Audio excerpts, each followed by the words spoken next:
We always got to, hey, how are you? Man, I'm doing awesome, man. How's the wife? She's great. You know, y'all haven't even talked in 3 weeks. Yeah, so true. You haven't even been home in a week. You're wearing what you're wearing yesterday. Nobody knows it because they didn't see you. But you're going to tell them you're good and everything's great at the house. Lie. No. Honestly, man, everything sucks. My marriage is falling apart. I don't know what to do about it. But see, we haven't been taught, that hasn't been discipled into us. Vulnerability and transparency. And we're so afraid of judging people because we judge people that we can't just be honest with people. You know, some of the room knows this already, but I'm going to tell the whole room. We are probably the safest place that you've ever been. In this house, in this room, may be the safest environment you've ever even been in. Because the purpose of our lives is pure confidentiality. And we don't care. We don't care. And all we want is to love you. It doesn't matter what you're going through, or it doesn't matter how bad it is. We don't care. There's nothing you could say that would make us judge you. And there's nothing that you could say that would make us, that would drive us away. Because we just love. We just want to love people in wholeness. Because that's the gospel. That's the freaking gospel. And in the process, this is what we'll say. Just do this for somebody else. You don't owe us nothing. You don't owe us nothing. Just pay it forward. Just love somebody else just like this. And show someone what this looks like, what it means to be vulnerable and transparent, and to be broken in front of your spouse. And you know, last week, we told Kendrick we're going to get a sister. It's like going to a toy store, but bringing a human home. And he was like, what do you think? And he's like, I think I would like to have a sister. And because we've trained him that he can feel, he started crying. And we asked him why he was crying. And he said, well, Dad, I'm scared. I've never had a sister before. And I looked at my son and I said, son, guess what? I'm scared too. Because I want my son to believe that it's okay for him to feel. It's okay to feel. It's okay to be broken. It's the prerequisite. It's actually the prerequisite for Jesus is accepting brokenness. And it's religion that tells us we can't be broken. It's a religion that tells us you got to follow every rule and every law and always be perfect. And we've been freed from that. That's what Jesus died for. He died to set us free from religion. And what we and the counterfeit version of the gospel is religion. And the true form of the gospel is relationship. And the perfect story is the prodigal and the son that never left. The prodigal got someplace jacked up, and he was like, man, I'm jacked up. I need dad. I need to just go home to dad. Maybe he'll just let me be a slave. Like even the slaves get treated better than this. And he was like, I'm going home. And he was preparing this speech. I love it. I love this story. Because he wanted to go and ask his dad to become a slave.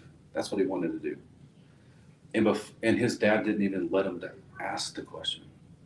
Before I'll be a slave came out of his mouth, he was reinstated as son. And then the brother that never left, he's like, hey, didn't I do everything that I was supposed to do? But see, he didn't have a relationship. He wanted to be recognized for all he'd done and be rewarded with a fatted calf. This dude got it because he just wanted dad. And so religion drives performance. I'm good enough because I do enough. I'm good enough because I do good enough. I'm lovable because I try hard enough. You know, I'm acceptable because of rewards. That's what men were taught. Women were taught the female version, honestly, and then the men were taught the male version. And ours started with sports. We can't cry. So the first performance is you better be tough, son. And then if you score a touchdown, I'll pat you on the back. But if you don't, I'm going to scream at you all the way home for not trying hard enough. Pure performance. And women, yours was performing in the house or performing in school. and having the best grades humanly possible. And then our culture turned us against each other. Now the performance is men got to outdo women and women got to outdo men. And everyone's just trying to show how they're superior to everybody else. And that's just not what it's about. It's definitely not what the kingdom's about, but it's what the counterfeit gospel's about, which is why we have whole entire communities of people. And everyone's goal is the same. They just want to hold the microphone. And they try to perform their way there. Serve on this team, serve on that team, serve on this team, take these lessons, do this stuff. And I'm not even good enough. And that's the thing, that's the lie about performance in religion, is I'm not good enough until I've done those things. Like Jesus loved Matthew the first day he met him, the same as the last day he knew him. He chose him because he loved him. Matthew. You know, when Jesus comes out of the water and out of the Jordan, and the Father says, "This is my Son who I love, who I'm well pleased." Y'all do realize, did y'all know that he hadn't done a single miracle yet? That dude hadn't done nothing. He loved him then. Because he was his son, period. Relationship. You give your life to Jesus. He hears this tiny little baby cry in heaven, in the nursery in heaven. And he's like, "Oh, I love that sound. That's my little girl. She belongs to me. She gets my name. She gets a seat. She gets a throne. She gets inheritance, all power and authority instantaneously." Not because she did anything, but because she became his daughter. That's the gospel. And you'll never make him love you more. You'll never make him love you less.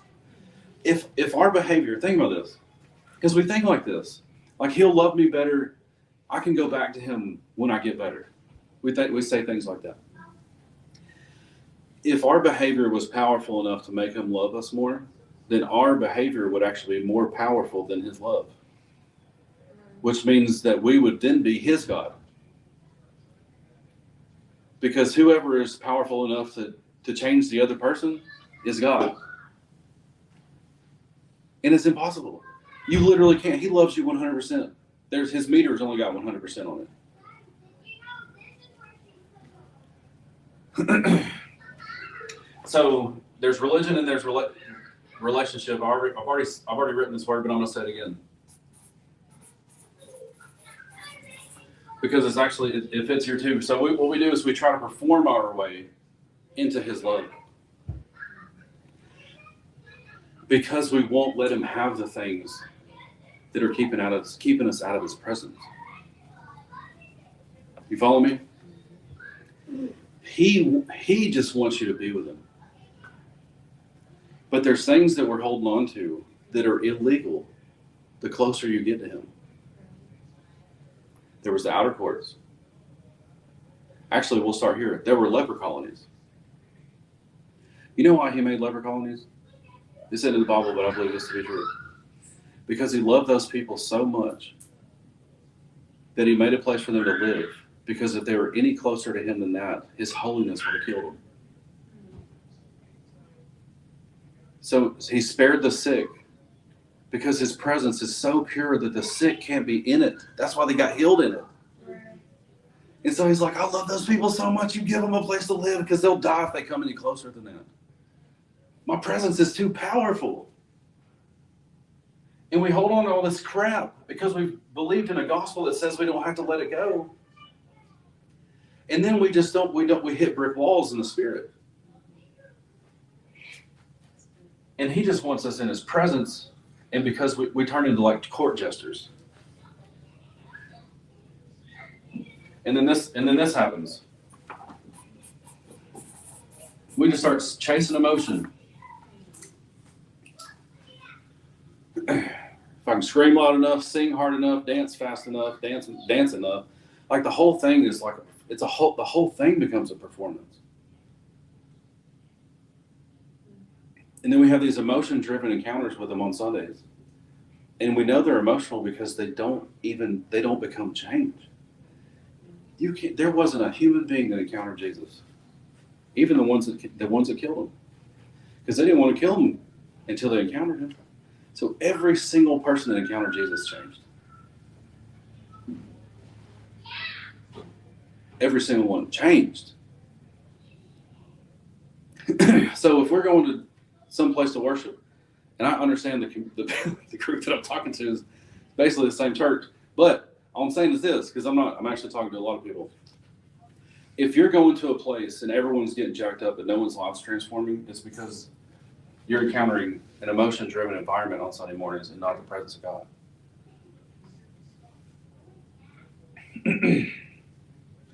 And the thing about, and really the opposite of emotion is, emotion-driven is obedience-driven.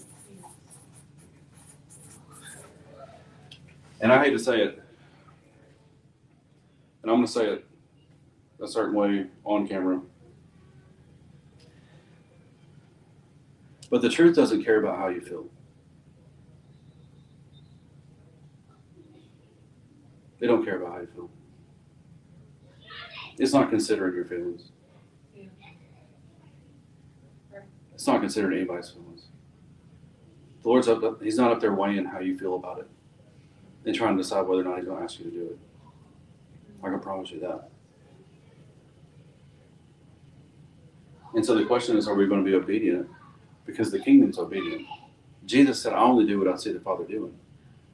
He didn't say I only do what I see the Father doing unless I don't feel like it. You know, it says, husbands, die for your wives like Christ died for the church, unless you don't feel like it.